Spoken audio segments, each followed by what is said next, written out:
What's up guys, Damian Keyes here, welcome back to the channel. So today we're going to talk about Abebe Bikila.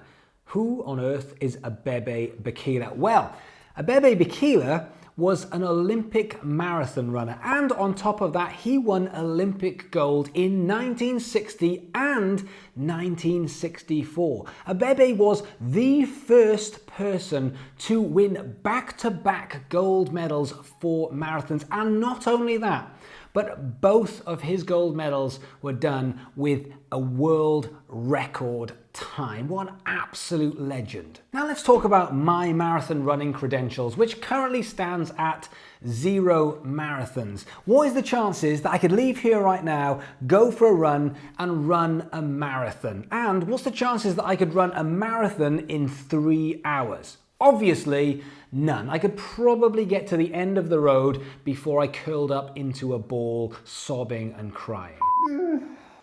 Okay, so what if I went to town right now and I bought myself a sick pair of Nike Vaporflies, 250 quid's worth of marathon running footwear? Probably nothing really, it wouldn't make any difference whatsoever, mainly because I don't run marathons. That is not the bit that's gonna help me.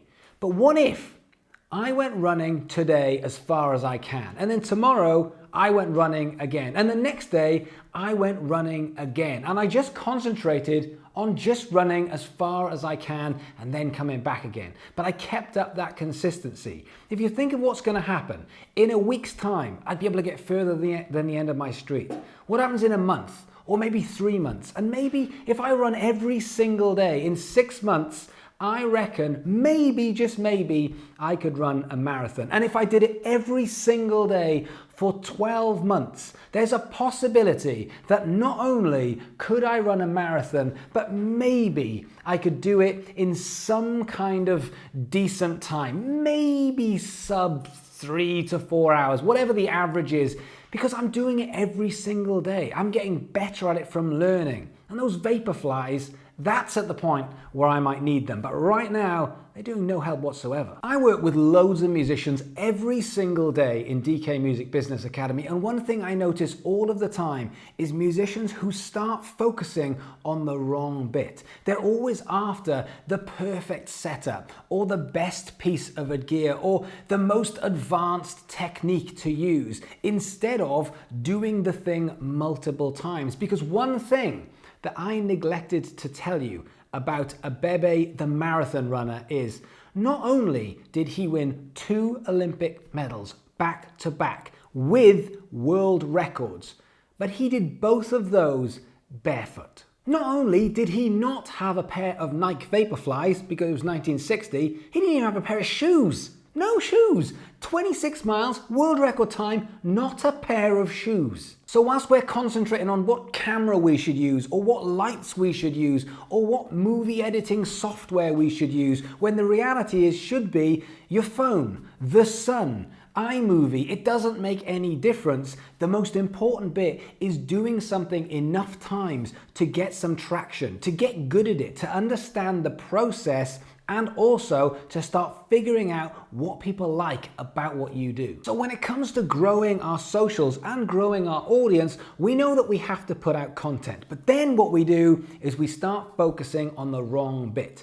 When am I going to put that out? I'm going to put out every single day. Maybe I'm going to put it out at 5 p.m. every single day. So we get ourselves nice and organized so that at 5 o'clock every single day we can post. The problem with this is we start to wake up and go, what is it that I'm going to post today? And that's when the pressure and that's when the stress comes in. Instead of focusing on creating something, we're now concentrating on this looming deadline. Now we're creative, so creating isn't the issue, but if you add in these crazy deadlines of a couple of hours to do something, that's when you get bad content, or even worse than that, no content, where you start thinking, I'm not really sure if I've got time, and then the overthinking comes in, and then after that the perfectionism creeps in. I'm not really sure I want to post this out because it doesn't reflect my talent and what I do, and then after that you just go, do you know what?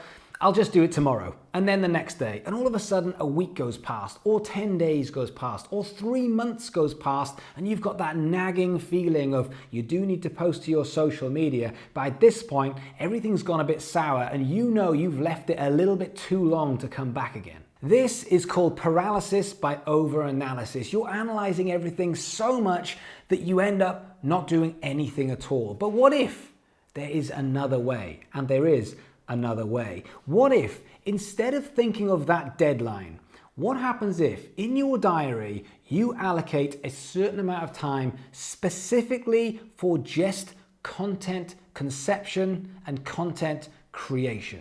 Instead of it getting to 5 p.m. and you think, oh, I haven't really got anything, maybe I'll just take a selfie of myself, that'll do. You allocate 30 minutes or an hour or 2 hours into your week where you just concentrate on making something creative. Because if I asked you to come up with something creative that you could eventually post on your socials, you'd have no problem. Kid in a sweet shop, I could do a performance, I could do a vlog, I could do a live video, I could tell a story, I could do a photo shoot, I could do a video shoot, I could write a new song. There's millions of things that you could do alone, let alone if you started to think about collabs.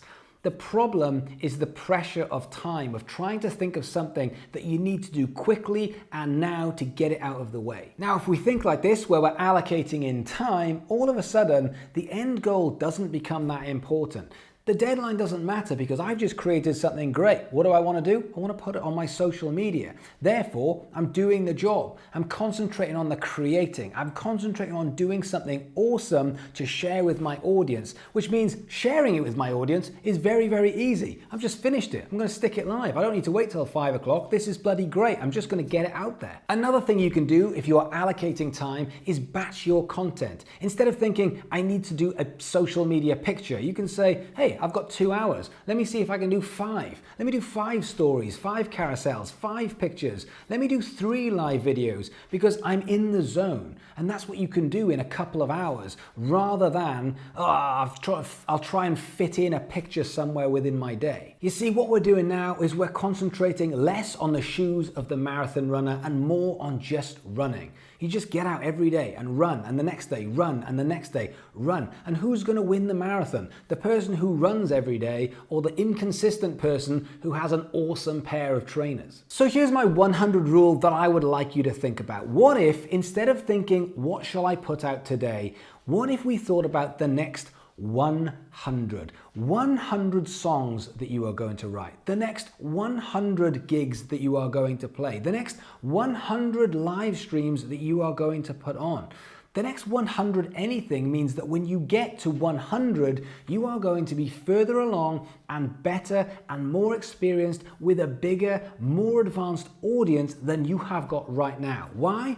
Because you got good at this from doing it 100 times. And instead of overthinking and concentrating on what is the perfect piece of content that I could put out and then leaving it for 3, 4, 5, 6 days before the next one comes out, only to find your audience isn't coming with you on that journey, why don't we just think about 100 pieces of content, and that way you're not thinking about today's content, you're thinking about number 1 of 100, number 30 of 100. All of a sudden, it starts to tell the story like a book. A book is not one page at a time. A book has a thread through the whole thing. And when you get to page 30, it's page 30 of that book. We are in a time when everybody wants to growth hack the audience. Everybody wants to make something, create music, and build that audience. But the irony is the music will only do part of it, and the rest of it comes down to you and your journey, your adventures, your storytelling. And those are things that you can do every single day. So stop overthinking and overanalyzing and starting to think about the most technically advanced form of Facebook advertising and just start posting out of the 100 things that you want to get out there. So have a think about how you can implement the 100 rule into your strategy. And if you are serious about releasing music and building this audience, then you need to be a part of DK Music Business Academy. The link is down below, and the free trial is not going to last much longer, but it's a chance that we can work together. It's a chance where you can build with a community. It's a chance where you can learn from like-minded musicians for a small amount every single month. I promise you, it is the best resource online that you are going to find when it comes to music marketing, music distribution, and learning to be a musician. So, come and join me, DKMBA, link is down below. Other than that, do me a favor, hit that like, hit that subscribe button, and I'll see you soon.